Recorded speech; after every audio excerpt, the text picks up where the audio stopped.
Yeah, why not? Saturday afternoon, the Canucks announced the signing of David Kampf. David Kampf is a 30-year-old center from Czechia who has most recently been in the Toronto Maple Leafs organization, which he was part of until a couple days ago. This is now the second player the Canucks have added in the middle of the season after Lukas Reichel, and it's a result of all the injuries that they're facing. They just need to fill more spots in that lineup with NHL bodies. So who are they getting in David Kampf?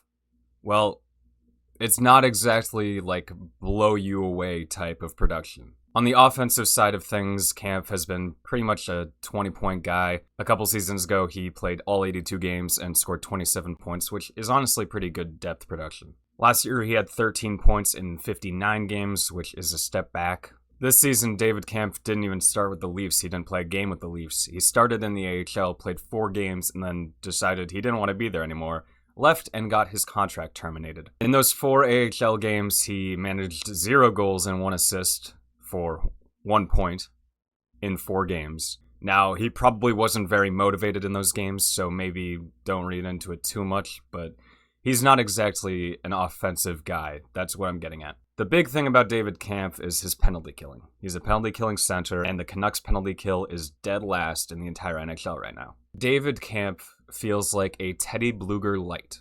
A defense-first center who can still get in the 20-point range, but the penalty killing and defense sides of his game is the big part of his game. That also means that when Bluger gets back from his injury, which should be relatively soon, I don't know what the role for Kampf on the team is.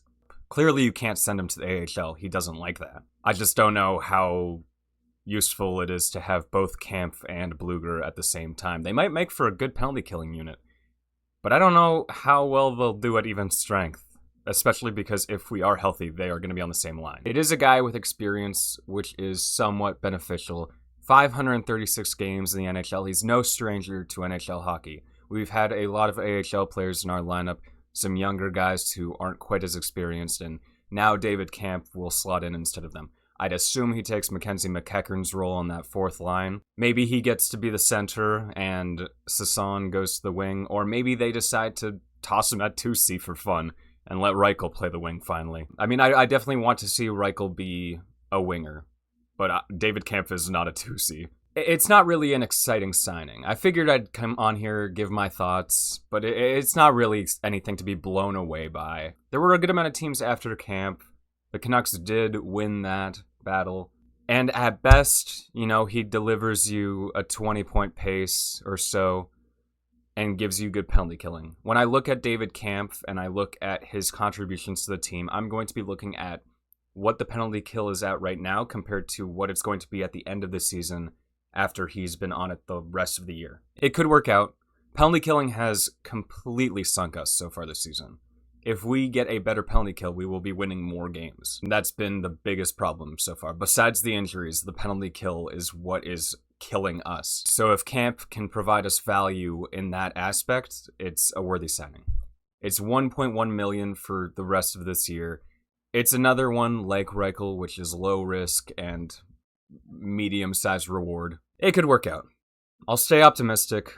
I'm not really thrilled about it. I don't think he's going to save the season or anything, but he will fill a role on this team. Hopefully he helps the penalty kill.